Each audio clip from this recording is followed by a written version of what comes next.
What's the story about the person you once met in a day and you never saw again, but marked you for the rest of your life? The homeless man I met at my grandfather's funeral. He came into the funeral home, signed the guest book, and took a seat in the very back row. I noticed him because he didn't come up to greet the family like so many others did, and he looked out of place. Everyone else was in traditional funeral attire, the dark somber colors and all that, but he was wearing a red t-shirt, jeans and a jacket that had seen better days, and he looked so sad. He seemed like he was really hurting. After the funeral, he stood quietly in the back and watched other people leave. I went to him right before we got in the limos to leave and asked him how he knew my grandfather. He let me get in his truck one day when it was really cold so I could warm up, and then he started bringing me coffee, and after a while we were really good friends. I miss him so much. This guy was the real deal. He knew my name, knew the names of all my family, told me some stories that only my grandfather could have known, and it soon became very clear that they had been friends for a long while. Then he said, "I want to go to the cemetery but I don't have a car." Of course he rode in the limo with my grandmother. I'm sure they had quite the conversation. But after we all went back for the light lunch, he slipped away. I never got his last name. I had no idea where he was staying. I went into town so many times looking for him, but never found him. It's been 20 years now, but I still look for him when I go back home. I wish I could buy him a cup of coffee. This made me tear up. I've had some of the most meaningful experiences with the homeless. There really are some wonderful people out there. My wife dropped her wedding ring in the Pacific Ocean while on our honeymoon. We were snorkeling. Water was 18 feet deep in that area and there was reef around. No idea how, but our tour guide managed to find it on the bottom of the ocean floor after a few dives and skimming the bottom with his hand. I gave him all the money I had in my wallet as a tip. My wife would have been pretty devastated if not for Tao. He's a good guy. I want to see more people like him in this world. I was at a party once when I was about 16. The day boy was turning 22, so there was a good range of people my age into their early 30s. However, there was one guy who stood out like a sore thumb.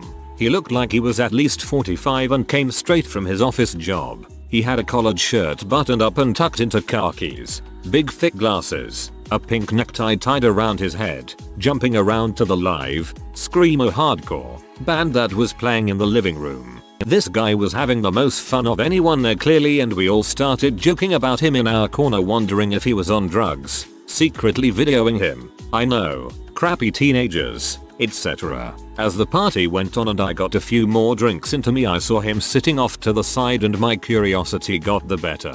I sat with him and tried to politely ask how exactly he fit in here. When he started talking, I could see he wasn't fricked up on drugs, didn't even seem drunk. He just told me to stay young. Him and his wife always kept up being social and going to parties, and no one his own age liked to go out anymore. I made some comment that he was keeping up, as he was clearly the life of the party. He seemed happy and smiled before he told me it was the first time he'd been out since his wife had passed away 2 months prior, and he was trying to go extra hard for the both of them.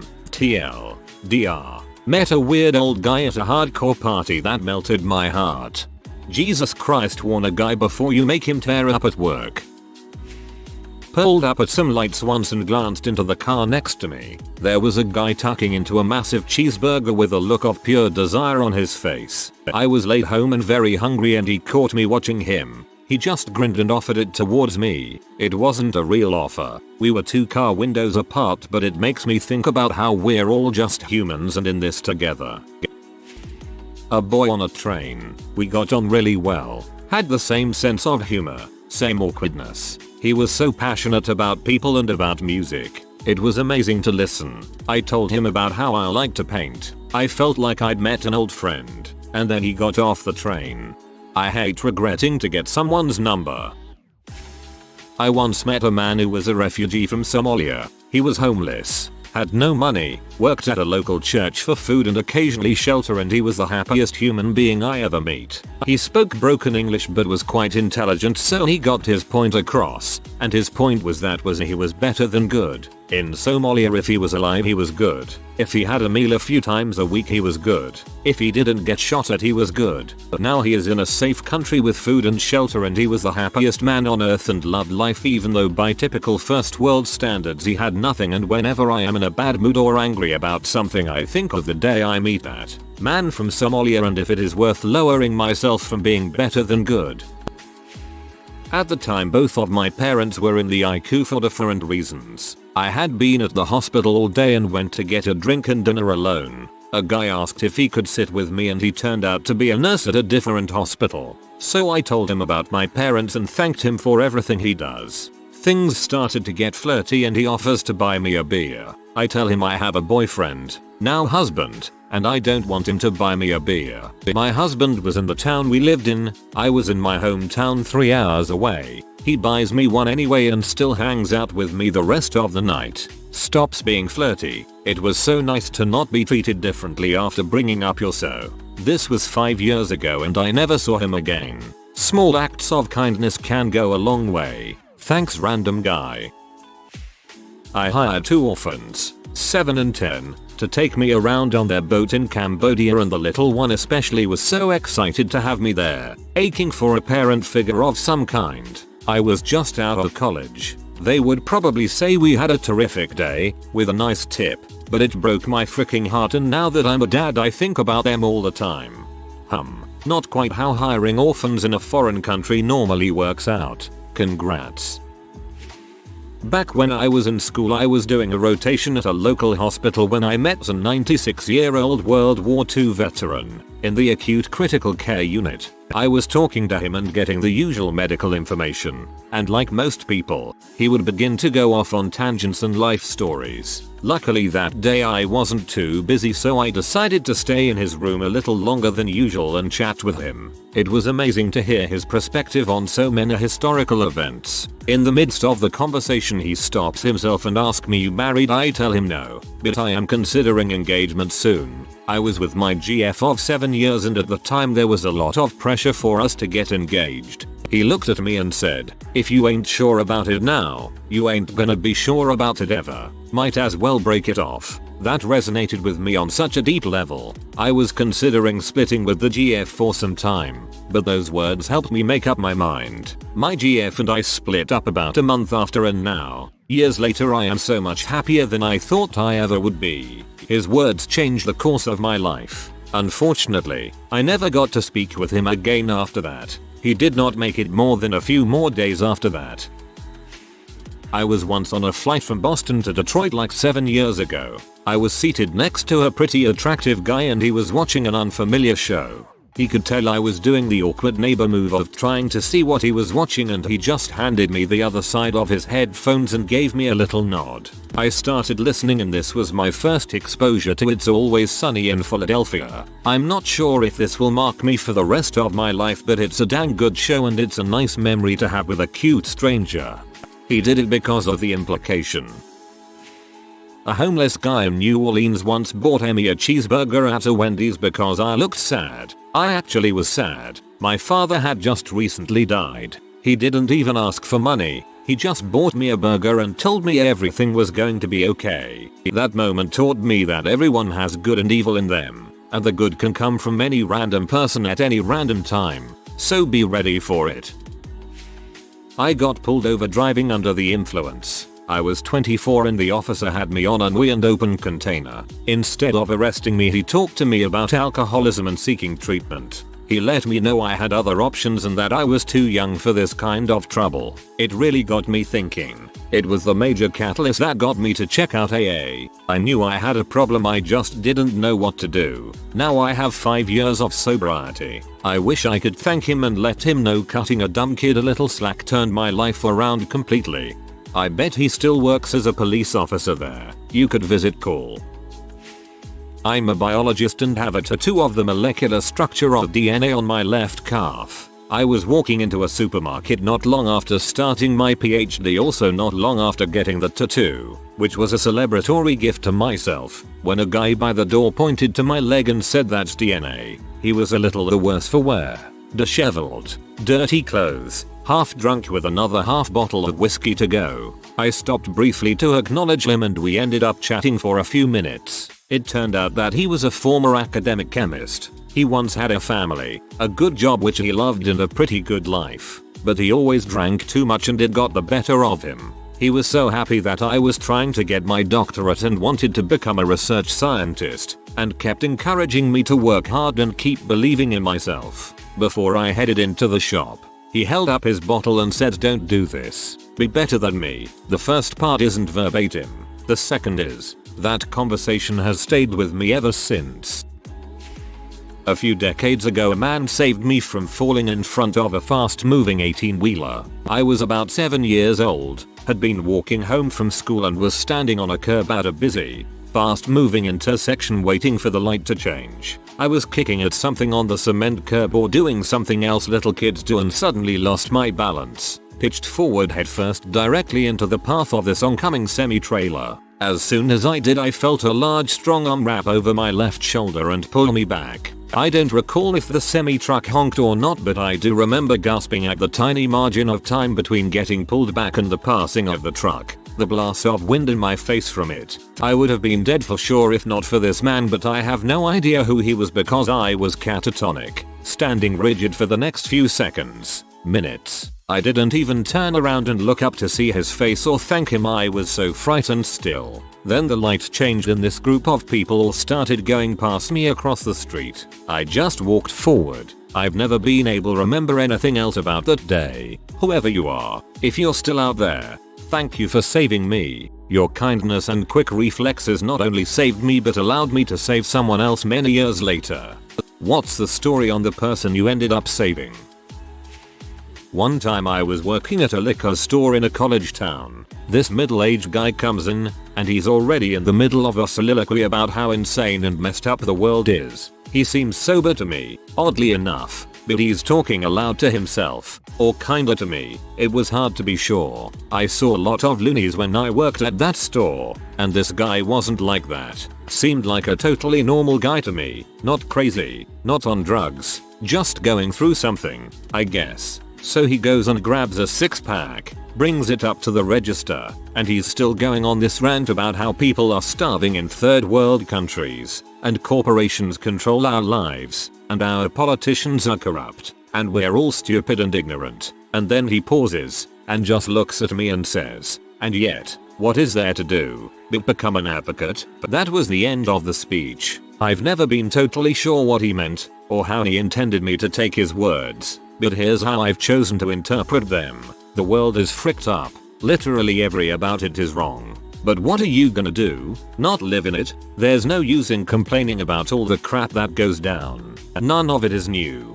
Things have always been this way, and they likely always will be. The specifics will change, but the big picture won't. And maybe this is as good as it gets. So what is there to do, except endorse the whole rotten mess, and try to do whatever good you can? We're humans. This is us. And as bad as we are, we're not so bad after all. I'm sure most of you won't agree, but this thought has kept me sane and calm through the last 15 years of history. I used to have more of that activist spirit, but through all my protesting and so-called direct action I only made one lasting change. I was angry all the time. Sure, there were little victories along the way. That homeless guy got a good meal. This tree stood for an extra day before they cut it down.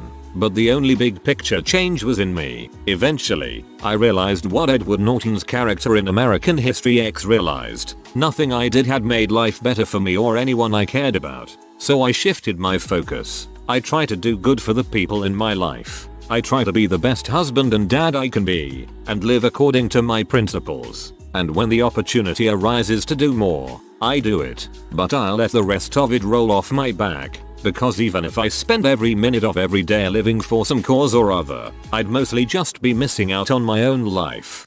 This was beautiful. These 2 children in Afghanistan. We got attacked rolling through a village and these kids were scared, so I grabbed them, moved them into a mud hut and told them to calm down, not understanding that they couldn't speak English. I don't really remember what happened after the weapons stopped firing at us. I bet they will never forget you either. You did a good thing that day. Not really meet but had an encounter with stranger. I had just finished college and was working some crappy job when my then boyfriend at the time dumped me via text message, completely out of nowhere, and it hit me hard. I had to remain composed during the rest of my shift, but I was fighting tears the whole time. At the time I was living in the suburbs, but working downtown. My commute sucked and was about 2 hours with a subway ride and then a bus ride, then a 10 minutes walk home. As soon as I could clock out, I did, and ran all the way to the subway crying. I got on the subway cart and completely let loose, sobbing and crying hard. At that point I didn't care who heard me, or how foolish I looked. It was raining that day, so I had my jacket on and my hood up. I didn't want to see anyone or talk to anyone, so I had my headphones in, mostly so I wouldn't hear how upset I was. I kept my head down the whole time too. The cart went along its path. No one said anything to me. Eventually the cart began emptying. My stop was the end of the line, so I had some ways to go. The subway stopped somewhere. I saw from under my hood that this man standing in front of me, but not facing me. He was waiting to get off the line of people to move. I suddenly felt an open hand on the top of my head. It was a reassuring touch, and he sorta shook my head a little bit, gently, in a manner that said, "You'll be alright, you'll be okay." I didn't look up from under my hood. The interaction only lasted about 5 seconds, and then he was off the subway, but it was extremely comforting at the time. I have no idea what he looked like, who he was, his name, or anything, but I will never forget that moment for as long as I live. I felt so comforted and assured, and not so alone. The whole subway cart heard me bawling my eyes out, and some man had obviously heard it too and wanted to comfort me. A stranger. Somehow, my dad passed away when I was a teenager, and it reminded me of something a father would do, which is why I think it'll stick with me forever. This one got me. Dang. Out at Ren Fair many a year ago, I saw someone walking by I swore I knew from somewhere. It bothered me so much, I got over my usual anxieties about striking up conversations, so I pulled myself together to go say hi and ask. He said he didn't go to this event or that school, any of the few things I was thinking he looked familiar from. Then out of the blue he pulls some "maybe this sounds suave, spiritual, cool" sort of line, like perhaps we knew in another time. Souls and hearts connect and blow a kiss like the entire convo had been a pickup, and walked off. Never saw him again, and all I can think of when I think back is, what an insufferable douche. This happened to me at a small concert I attended once. He didn't blow me a kiss and walk away. He started naming TV shows, asking if I watched them. I thought I had gone to high school with Jensen Ackles of Supernatural fame. When I was processing in my basic training, we were all kinda asking each other different questions. Why do you enlist? Where are you from? That sort of thing. I started talking to this one guy from somewhere in Africa. I wanna say Somalia, but I don't remember, and I asked him why. Of all things he could have done in the States, he chose to enlist. He told me that where he's from, people would be dragged out of their homes and shot for being part of the wrong tribe, or wore the wrong kind of clothes, or just did anything not considered normal. He said that if you spoke out against the people in charge, you'd just go missing overnight. He told me when he came to America, he was shocked to see people of all kinds, wearing all sorts of different clothes, and getting along, and speaking their minds freely. He said that this country is the most beautiful thing he's ever seen, and that he couldn't possibly understand why some people despised it so much, why so many people claim that America isn't free. He told me that this country gave him freedom, and that it simply wouldn't be right to not do something to give back to it. He liked that he was in the military, not because he was forced to, but because he chose to. I don't remember his name, or anything about him, but those words stuck with me. I'm going to remember this story when I see the latest news and think the country is going to heck in a handbasket. Thank you for sharing it. My parents divorced when I was young. My mom had custody, but my dad flew me out to see him every alternate weekend. As a frequent traveler, you meet many single-serving friends and they all seem to blend together. But one person made a real impact on me. Flying from Dallas to Albuquerque, no stops. I am 12 and way too smart for my own good. Rereading Bram Stoker's Dracula for the umpteenth time in the window seat. Next to me is a nice guy, mid-20s with long, black hair and a friendly demeanor. He was very curious about such a young boy being so interested in advanced novels. I discussed how Dracula appealed to me and that here are a group of friends willing to fight a powerful monster and risk their lives for one another. I learned that he is a jazz player, saxophone, don't remember which kind, going to play in Santa Fe. We hit it off quite well from the beginning and I formed a strong bond over the relatively brief flight. Here's the part that stuck out. Conversation dies down as we begin our final descent and everyone in the plane begins to deny their mortality. Jazz friend pulls out a small paperback and writes inside the front cover. When he is finished he hands me the book. The book is The Alchemist and inside he has written 4 numbers. 12, 18, 22, 28. Read this book now and again when you reach each of these years in your life. Each time you read it, this story will have a different meaning to you. The plane taxied to the gate and I never saw him again. I just turned 28 and read the book again. He was correct. Well, I'm now going to do this. I was on a missions trip to Uganda and we spent a week in a refugee camp. Everyone there lived in mud huts and similar housing, but as we were walking around I came across this lovely home that was painted a bright yellow on the outside, which was mud and sticks. The inside was painted white and had pretty curtains, just pieces of cloth, but very pretty cloth, in the window and some kind of fake tile rug on the floor. It was in stark contrast to the poverty, dust, and overall aura of sadness in the camp that I had to stop and admire it. I complimented the man on his beautiful home, saying it looks like an American magazine cover because seriously, it did. I asked him how he managed to do that, and he said, with the aid of a translator we had in our group, it doesn't matter if you're poor or rich, you have to make do with what God has given you. I am not happy, but I have joy, and I want that joy of the Lord to show in my life. This happened about 4 years ago, and I honestly think about that man every day. The world needs more of him, and you. I had my moment years ago to start giving people the benefit of the doubt. My wife, sons, and I were flying to DC for an education conference she had to attend. As we get on the flight, my wife is in one row with one of my sons, and I in another. The doors are about to close when an older guy gets on. He had a slightly disheveled look and I was like, please not in my row. Please. He walked past to the last row, but then asked to sit by a window. The attendant asks if he could sit in my row. I said fine, but not happy about it. The guy says he is nervous about flying.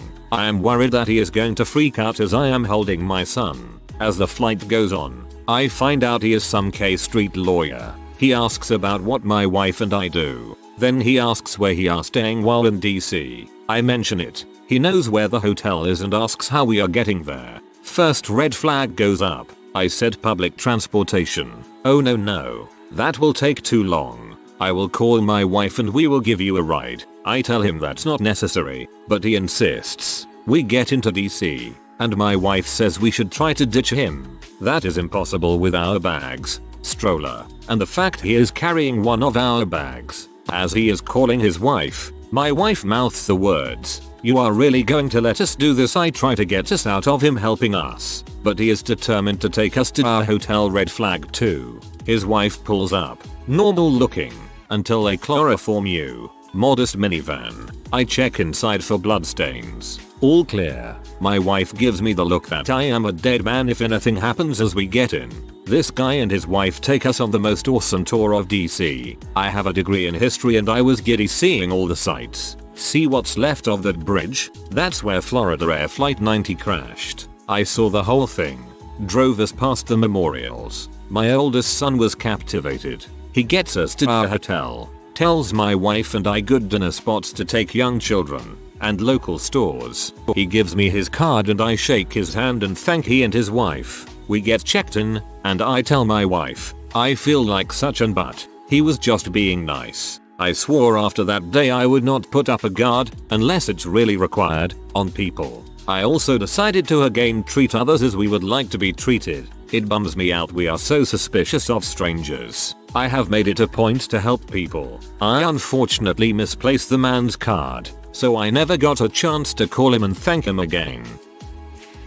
My mom was dying, pancreatic cancer, and I was spending every last moment in her hospital room with her. I had flown in from where I lived 800 miles away, and my pregnant wife wanted to be there with me as well. It was later in the evening, time for us to sleep, and we only had one cot between the two of us. My wife and I wound up wandering the mostly empty halls of the hospital in search of a cot and wound up down in a basement area with what looked like a bunch of labs for research. Or maybe just where blood tests, etc. were run, I don't really know. A doctor who was working in one of the labs saw us through the window and came out to ask if we were lost. We explained our situation, and she left what she was working on to walk us to the area of the hospital we needed to be in and stayed with us until we found a cot. She didn't have to help at all, much less stay by our side until we were taken care of. It certainly wasn't her job, but she did it anyway. It was a relatively small gesture of kindness, but in that moment it meant an extraordinary amount to me.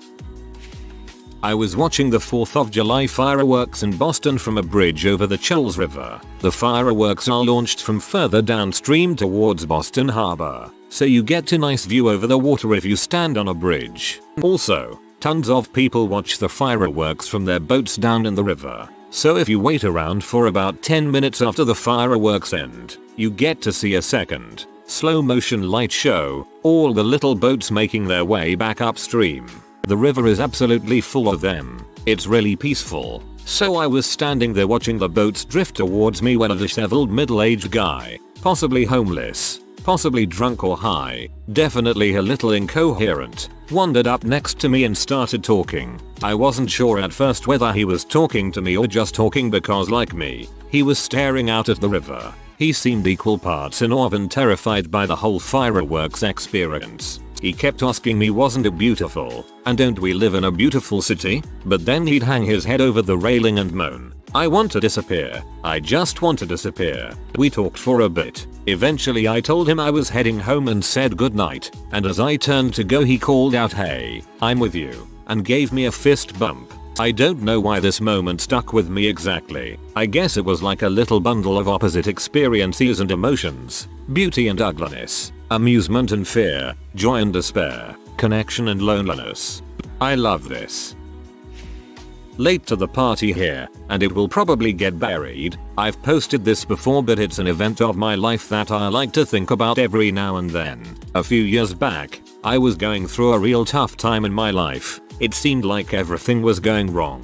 The final straw was that my girlfriend, someone that I loved dearly, and whom I thought was going to spend the rest of my life with, I had already bought the ring, and was going to propose in a few days. We had already talked about getting married, and she even had a date in mind, decided that she just couldn't do it anymore and broke up with me, right out of the blue. After a few days of being lost, I decided to just run from my problems. Literally, I had a bit of money saved, so I booked a flight to the first place I saw, Santiago, Dominican Republic. As soon as I landed, I caught a bus and drove to a small town on the shore and found a place to stay for a few days. I really didn't have any real plan. I just had to get away. Well, a few days sulking on a rocky shore doesn't really solve anything, and I knew I had to go back. The night before I went back to Santiago to arrange a flight, I went out to eat, and that's where my story starts. There was this little food place, almost a cart, but permanent on the side of the road, and they had a few chairs to sit down and eat at. I ordered some food and a beer and started eating. Not long after, an older Dominican man came and sat near me and ordered his food. He then started talking to me at length in Spanish. The thing is, I don't know any Spanish other than a few words, and this man just kept talking. I'll be honest, I wasn't looking for conversation, especially in a language I don't know, but he just seemed so earnest. After a while I bought each of us another beer, and he kept talking. After that he pulled out a plastic bottle of some homemade moonshine and he shared that with me, talking all the while. When it was all done, he got up and went his way, and the next day I went home and I never saw him again. I have no idea what he said to me that day. Maybe it was his life story, maybe it was sage advice, maybe it was just drunken insane ramblings, but I will never forget it. Now I just think back and pretend whatever it was he said was exactly what I needed. Over the years that he has become the wise old man telling me the advice I need, and it has always given me a measure of comfort and even confidence when I needed it. He will forever be the mysterious man who has my back and a shot of something strong to get me through. It was still a while before I felt normal again, but I like to think this was a start. I was 14 at the time, and my family and I were walking down NYC when we saw a homeless man with a dog. My mom said just keep walking, but I couldn't just avoid the guy. He seemed innocent enough, and he had a really freaking cute dog. So I took out my wallet and gave him a $5 bill. He looked at me, obviously hearing my mom say to avoid him, and started to smile. I never talked to the guy, ever saw him again. But that smile of his was the purest freaking thing I have ever seen in my life. I don't remember much from when I was that age, maybe a girl I had a crush on or which team won the Super Bowl, but his smile was so bright and hopeful, and it just makes me wonder how he's doing today. Was in a small country store in Colorado when I was like 10, back in 2001. My cousin and I were looking at candy and snacks when an old man in his 50s or 60s walked up to us and said, "A cookie is a cookie, but fig Newtons are fruit and cake." I never ate a fig Newton since then and I'm still confused why he came to us and told us about them. Just in case you aren't aware, that's from an ad about fig Newtons. He was just repeating it. If you are new to the channel, you can subscribe. I publish new videos every day. Until then, check another video.